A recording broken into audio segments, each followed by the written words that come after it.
Good afternoon friends.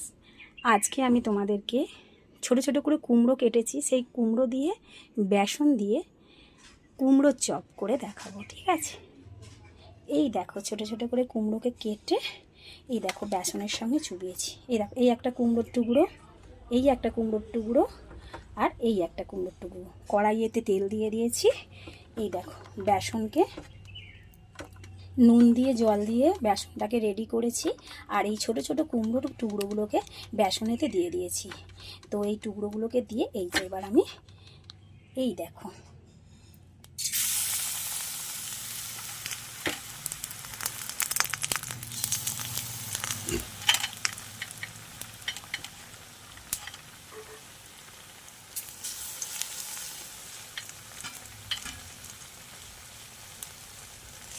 যেমন আমরা বেগুনি করি ঠিক এটা কুমড়োকে টুকরো টুকরো করে কেটে বেসনেতে গুলে বেসনের মধ্যে কুমড়োর টুকরোগুলোকে দিয়ে এই দেখো তেলে ছেড়ে দিলাম।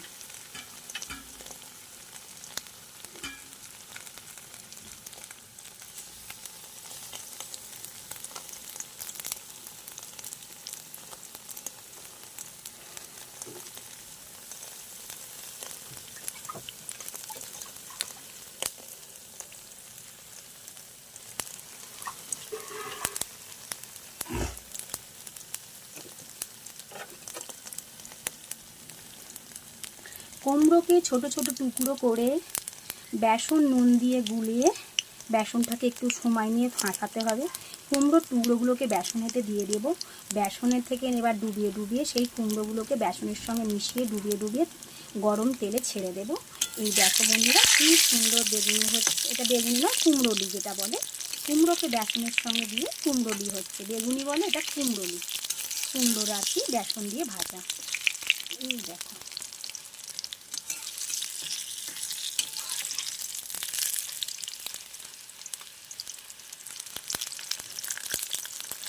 একটু ছোটো ছোটো কালো জিরে যদি দিয়ে দিতে পারো খুবই সুন্দর হয়। কালো জিরেটা দেওয়া হয়নি, একদম খেয়াল নেই, ভুলে গেছি। ওই বেসনে অল্প কালো জিরে ছড়িয়ে দিলে কালো জিরের একটা গন্ধ স্বাদ আলাদা। কালো জিরে দিলে খুবই ভালো লাগবে। তোমরা যখন করবে একটু কালো জিরে দিয়ে দেবে।